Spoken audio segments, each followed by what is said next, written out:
Hi everyone, I'm Millie and I live in Norcross, which is part of Atlanta, Georgia. Um, and I am married to my husband, Jonathan, and we have three kids who are 5, 3, and 16 months old. And their names are Vera, Chuck, and Dave, like after the Beatles song, When I'm 64. Um, how I came to midwifery.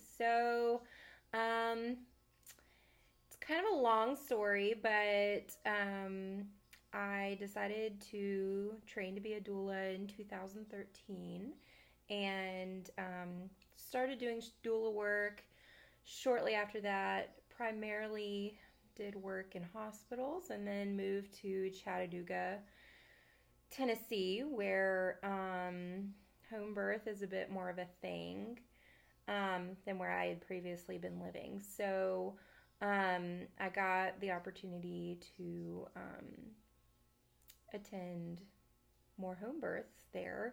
Not to mention, I also had all three of my kids at home. I had two of them in Athens, Georgia, and then the third one I had when we were living in Chattanooga. Um, and it was after I had my third baby that things just kind of clicked. And I thought, oh, this is actually what I want to be doing. I want to be a midwife. And so that was what kind of led me to look into um, my different options for becoming educated as a midwife. And so, yeah, that's why I'm here. Um,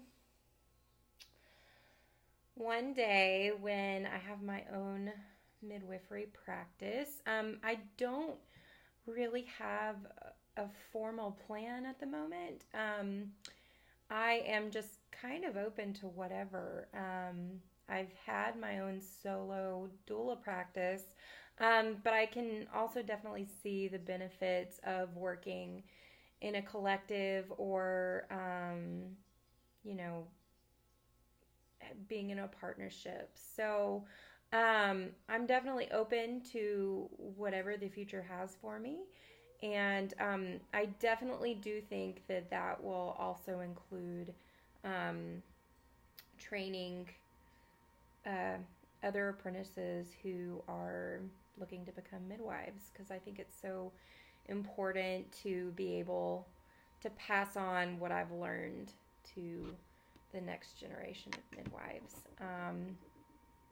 So I'm currently about 5 months into an apprenticeship with two midwives who now have two different practices, and they both practice differently. They have different styles and they have different preferences for how they like for things to be done at births. And so when I was first starting out, one of the biggest challenges in communication that I encountered was just being able to keep their preferences straight. And it could be really confusing sometimes to remember who liked things to be done a certain way at births or in prenatals.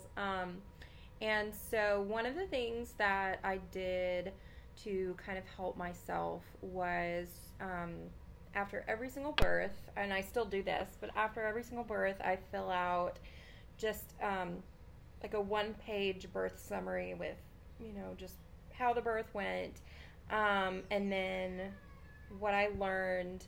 And then at the very bottom, there is a section where I put things that I want to study or things that I want to practice.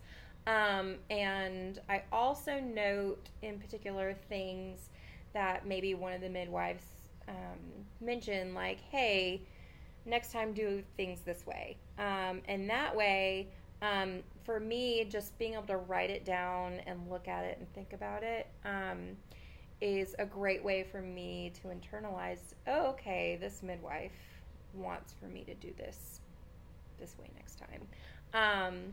So yeah, it's been helpful, and just throwing that out there as a suggestion for anybody who may be running into the same thing soon in their apprenticeship. So I'm looking forward to being in this class, and yeah, that's about it. That's me.